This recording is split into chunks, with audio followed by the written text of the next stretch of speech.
question to the panel is that is 360,000 agents a large enough network, or they should be less, or they should be more, given an 80-20 principle in terms of like who are the most active agents? So it's open. We can start with JazzCash first.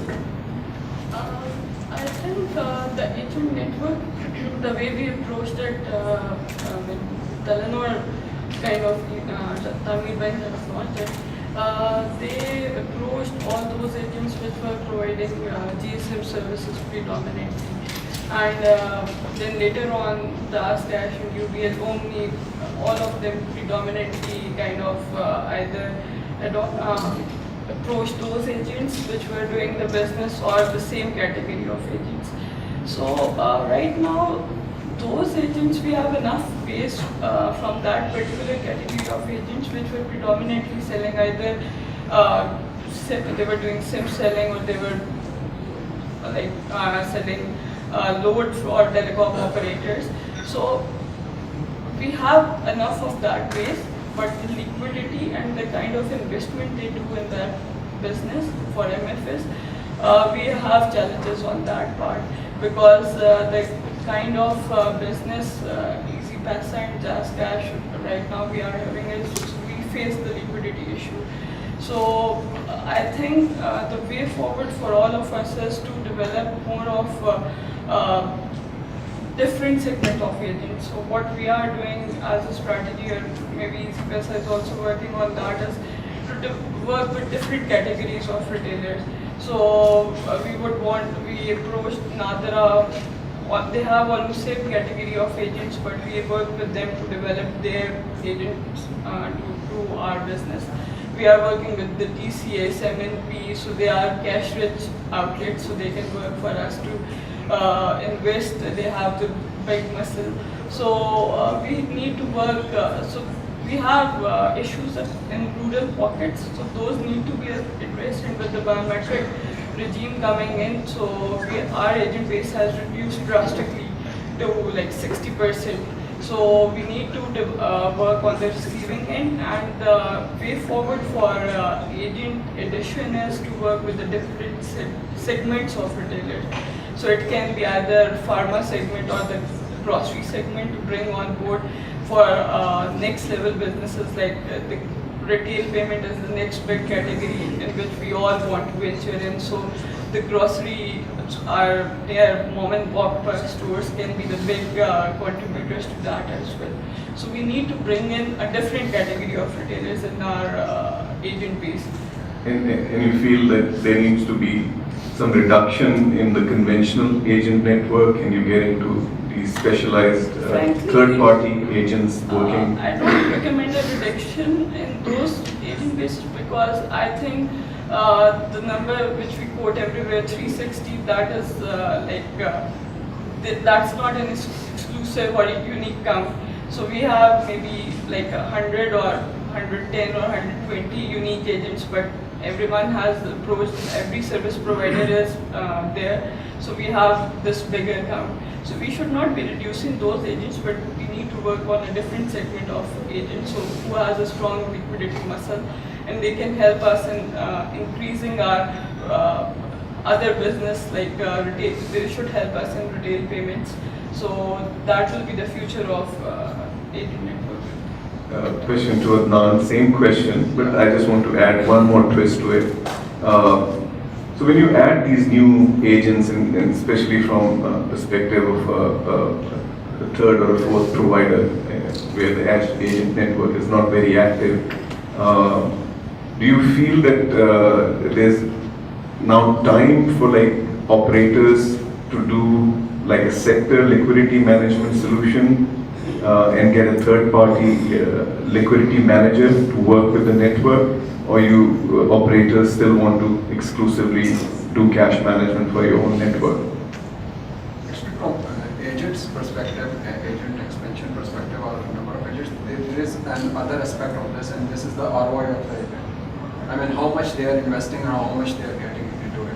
I mean, for let's say this all telcos have more than, I mean, on average they have more than 200,000 agent network. Why not they just bring all on board? Because the thing is that from investments perspective, they are not getting, the agents not getting the required return. And they have to invest more. I mean, before this BBS implementation, one and money transfer transactions is around, average money transfer transaction amount was around 4,500. And on it is what getting the return of 25 rupees, 20 rupees, an agent, one agent, because there is 2 lakh. So the question is that how much they invest. And if you start bringing on board a lot of customers, agents, then agents' interest goes down. They will not invest with you. Other than this security risk and everything. So this is a perspective from the agent's perspective, that why they invest. Why not they invest in, let's say, getting some Pepsi credits to get the more return rather than investing. So that is the challenging point. Also, Adnan, sorry to interject. The operators need to get these agents to do more services than just P2P and bill payments, because the more revenue opportunities the providers provide the agent, the more they would be vested to get their ROI. Different kinds. I mean, I remember the network used to do international remittance cash outs, and that sort of like dwindled.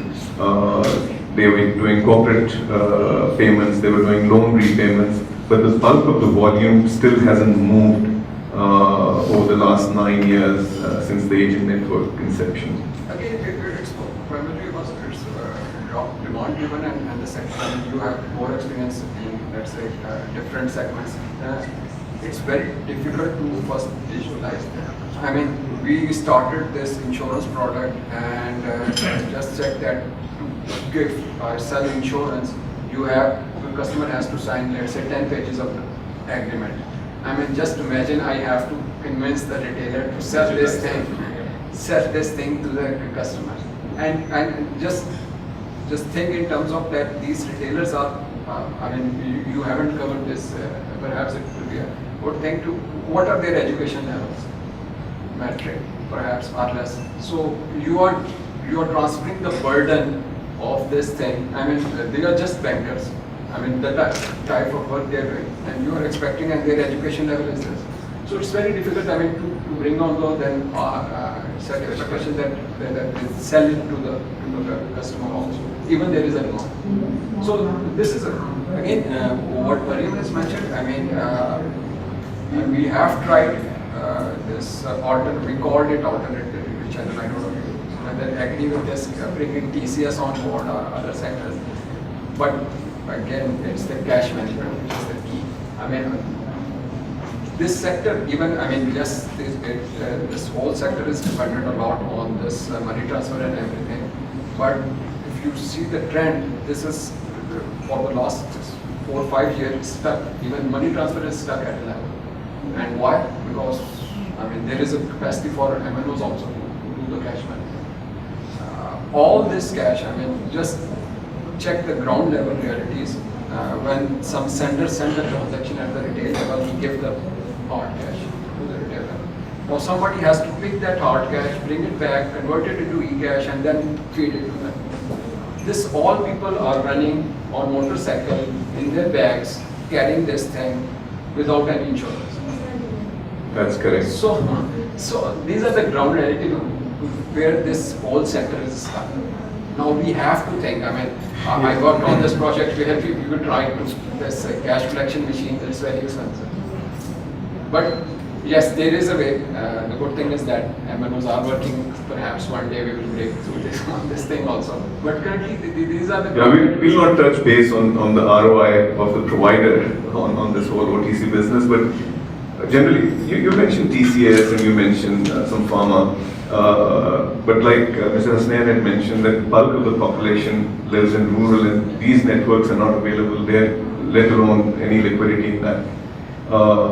So that will come to, I mean, a point which I wanted to get your views also on it, which is why don't you just share an agent network? I mean, going forward, sharing is makes sense. The economies of scales there.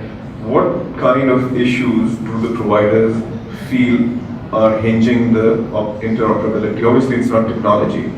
So, what are the issues related to that, which would make sure that there's enough agents there which have better ROI because they're interoperable? And obviously, looking into the consumer convenience point of view, why can't there be a cash out anywhere, anytime kind of a concept? Well, I think one of the key is, if you talk about interoperability, is that my retailer, that one guy is doing everything. It would also boil down to, for example, the ownership of the retailer. So at the ground level, who has ownership on it? With regards to the day-to-day matters. With regards to the liquidity, who will ensure that the liquidity or the adequate amount of liquidity is being provided? If there's a shortfall, who is going to be taking responsibility? Right now, my agent, it's my responsibility end-to-end. Working, all the MNOs working together and coming up with a framework, yes, I don't think it's happened yet, but that's something that could be looked into. But there are a lot of issues over here which will then have to be then taken up as well. Who bears the cost? How will that be distributed? And then when we look at, for example, right now if you go to a particular agent, he would have a tablet of Telenor, he would have it of Zong, he would have it of Jazz as well. If we say, fine, let's all pool in our resources, give him one tablet, that's fine. The ownership of the tablet, the maintenance. Sure. Then you have, for example, Jazz would say, okay, fine, I'm running a campaign where I'm increasing my agent commissions.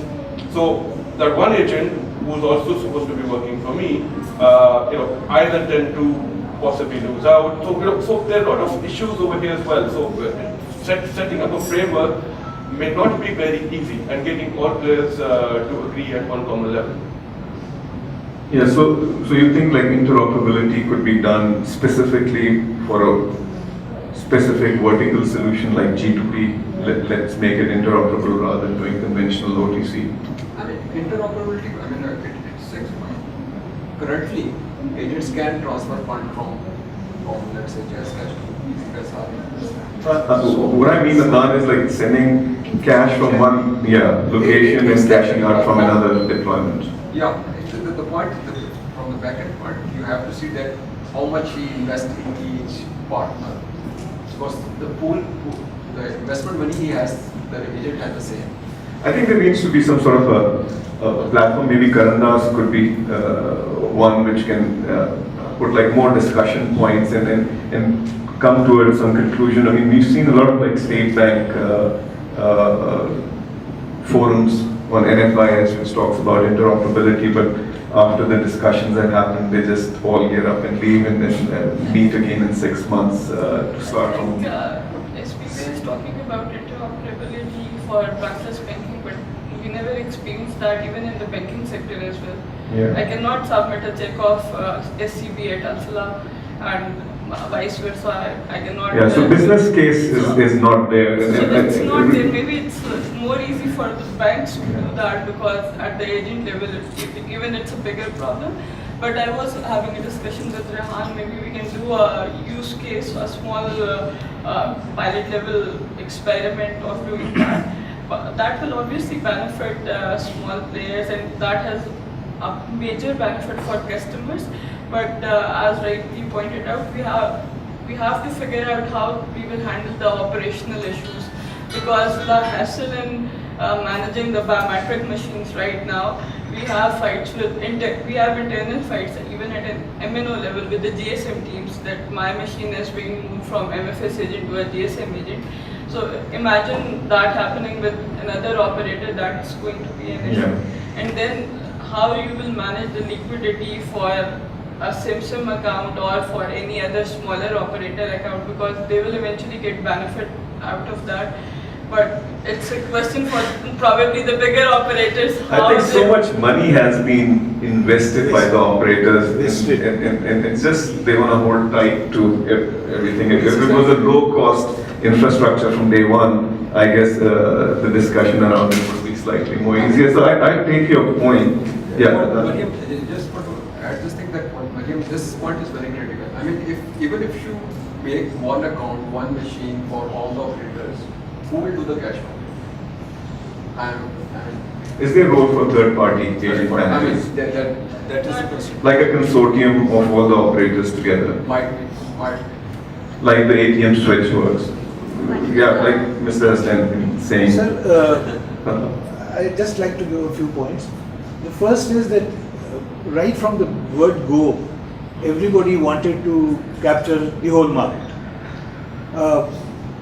Just When it's on the table to take, that's what happens, yeah. Sir, instead of sitting on a table and working it out amongst themselves, you just imagine all the banks for the last 70 years put together have been able to service, due to whatever reason, just 18 to 20% of the total population. Now, all of a sudden, you want to bring in the rest of the 80%. Look at the type of people, the mass that you want to bring in. They are very poor, so the banks are not interested in them. They would want very, very, very low cost services.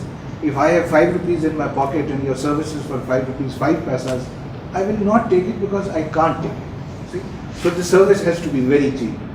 Even the domestic remittance that's being carried out, if you remember when you were launching, we had discussed this point even then, it's very high for a poor man. The lowest hanging fruit right now has been for a very long time the G2P.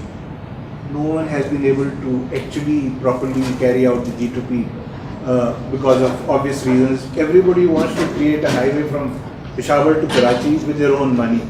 The point which you Some new trends have come out, and we discussed it with the panelists also. Obviously with this BVS introduction and a lot of small deployments who would not be able to afford deployment of machines or technologies at a wider agent network.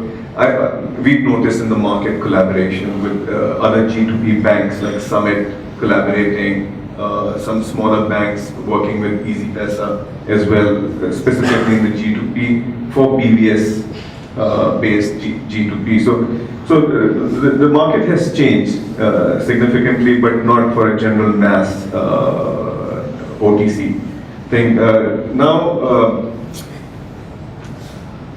The issue now, I wanted to ask Helix, Serene, one thing also. So when you were conducting these interviews, obviously the agent reluctance or lack of time for educating the customer on wallet services.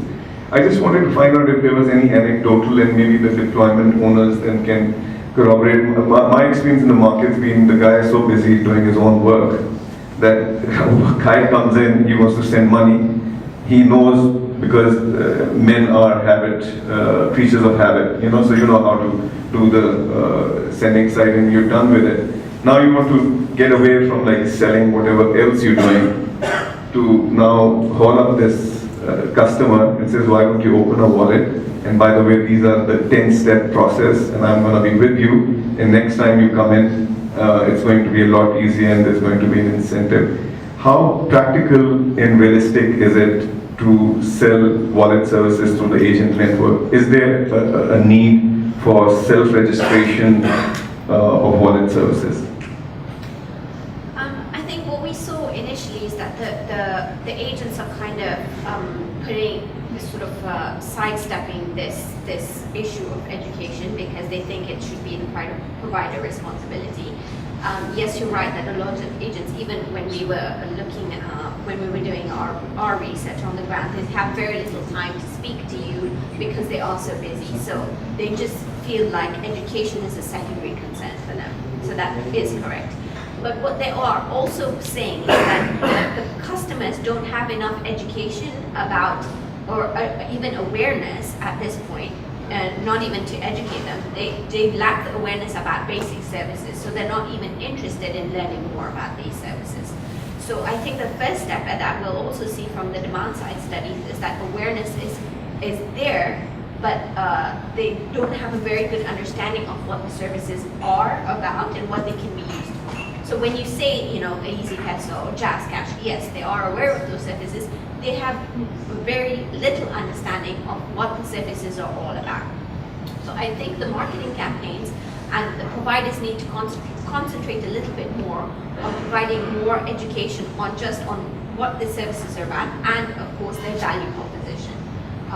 Sort of educating more on what these services can be used for. Again, especially if you are sort of looking at the perspective of financial inclusion, how these can be used for the low income markets too.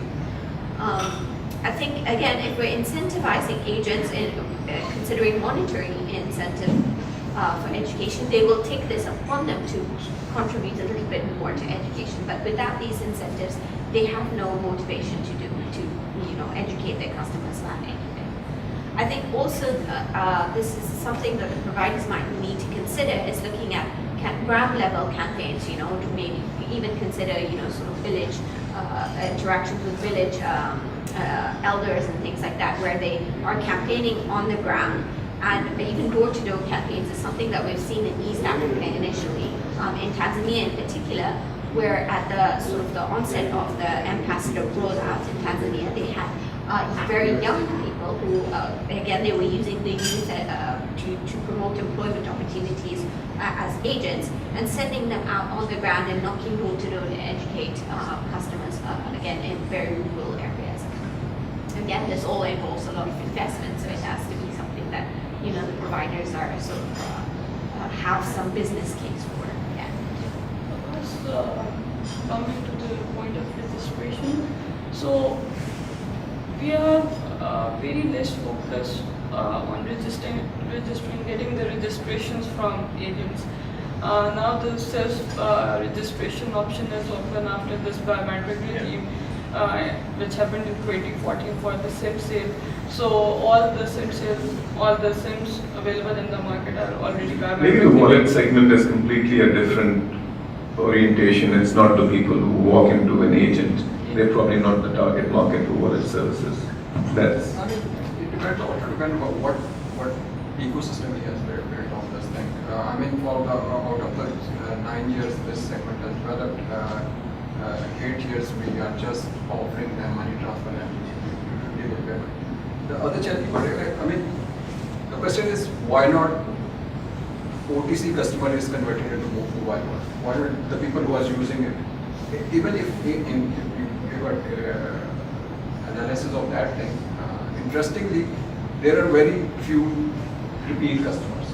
So let's say if the total demand is that he has to send money in once in 3 months, then he opened a mobile account, then he has to remember the PIN also, password also, ID also, he usually forget. So it's easy for him to just go to the agent and send the money. I mean, that brings in the use of like analytics and data. If I can, yeah. What we actually saw, we did, and if you read our full report, there's a cost analysis that we've done here, comparing our ANA study to the demand side study again. And what we looked at is, existing OTC customers, right? Why aren't they using wallet services? And the reasons that they say is, I don't have enough money. It doesn't make sense because you're using OTC, right? I mean, it's kind of like they don't understand and this sort of illustrates the gap in the understanding of wallet services. Because if you're already using OTC and on a regular basis, there's no reason that you shouldn't be converted to a wallet user.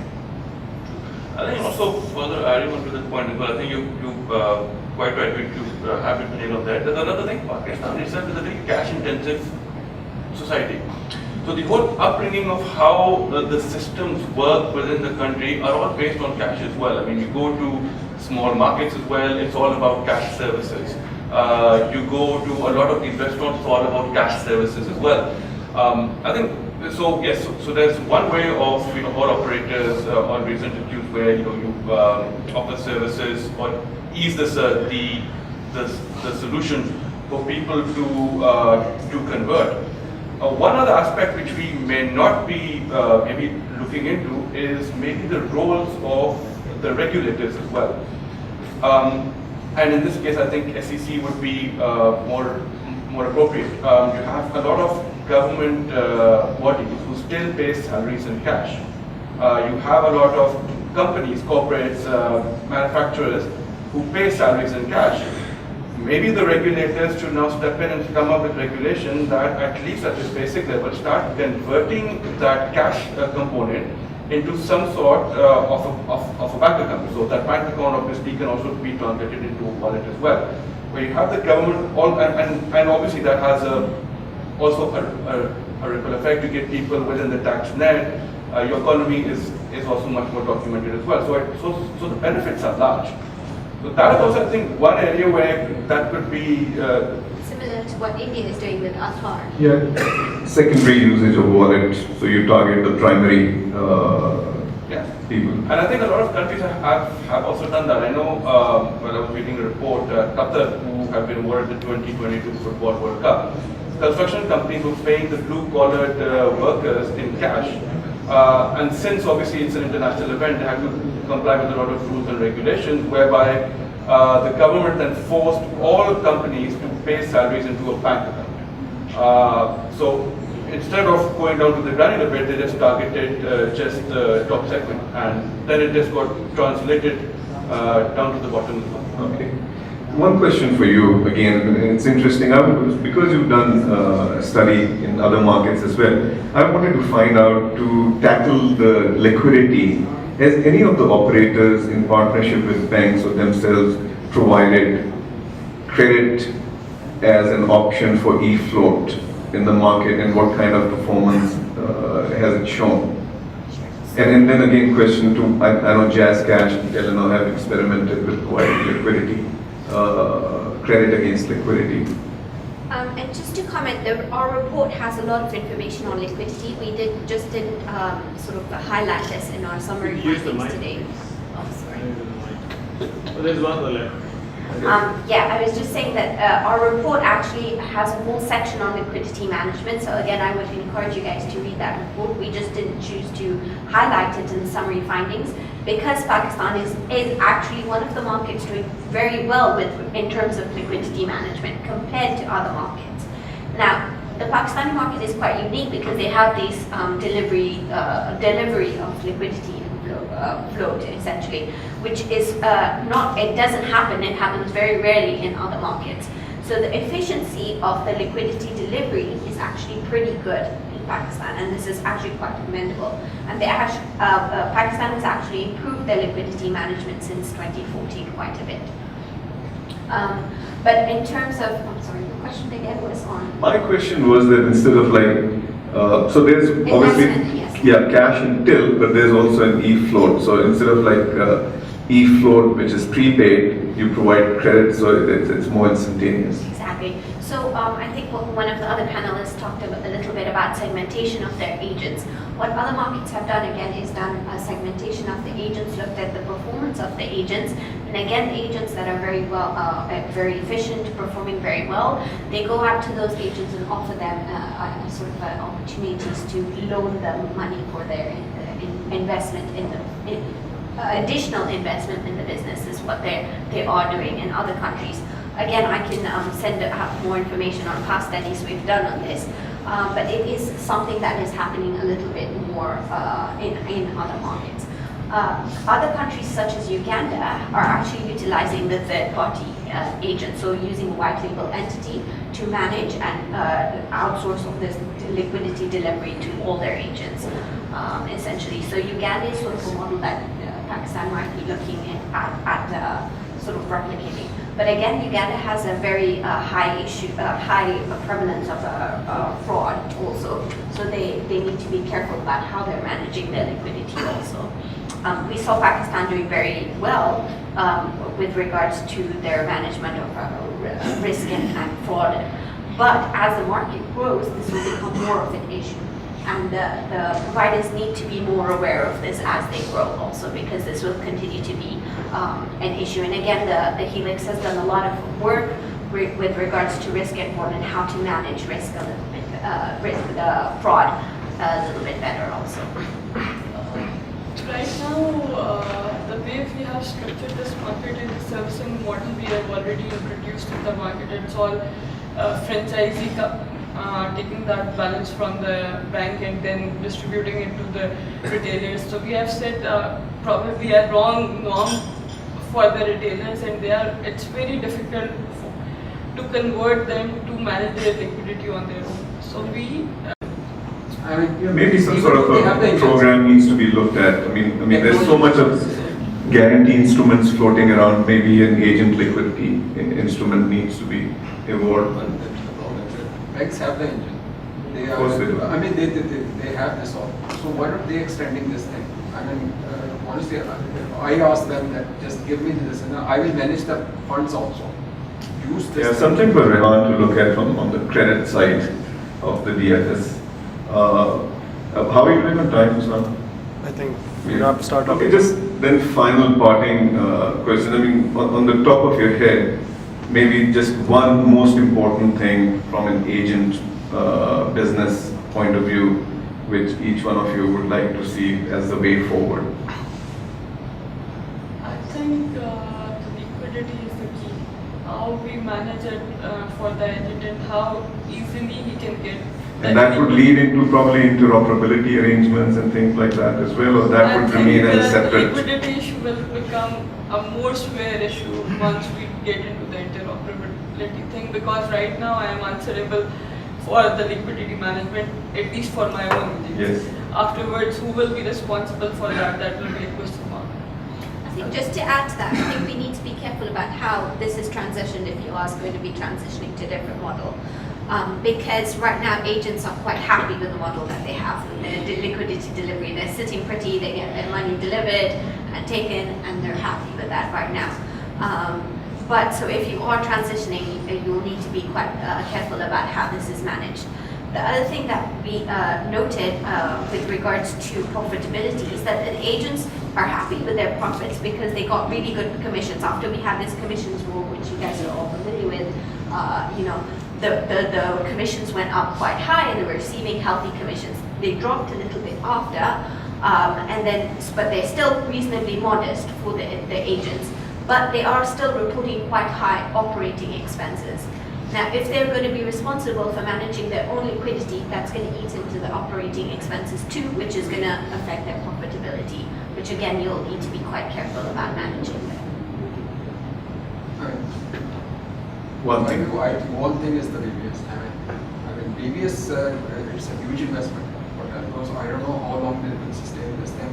We have a problem. We have a problem of identifying the sender, who's sending the money. Perhaps there are multiple options for doing this, and BBS is one of them. But we choose the most expensive thing. So, I mean, in terms of more financial inclusion or something, I think this will hurt in the long run. I mean, What about you? I think I would say on the liquidity side as well. I think that is basically the whole key. I mean, if there's no adequate liquidity available, you do have resentment at the people level and then obviously at the retailer level as well, because for him, he's losing money as well.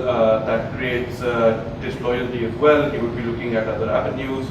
So I think the critical bit is, ensuring that the adequate amount of liquidity is available. Whether in the future, if we could work on a model where all the MNOs can come up with a single structured solution, obviously there's a lot of work and research to be required on that. But yeah, given currently, I think this would be continuing to be complicated. I think there's enough platforms for dialogue happening over the last at least 3-4 years, and obviously Karandaz's introduction into this market is adding to further discussions on these kind of platforms. I'd like to thank Rehan and the Karandaz team for having this session, and I'd like to thank the panelists. Maryam, thank you very much.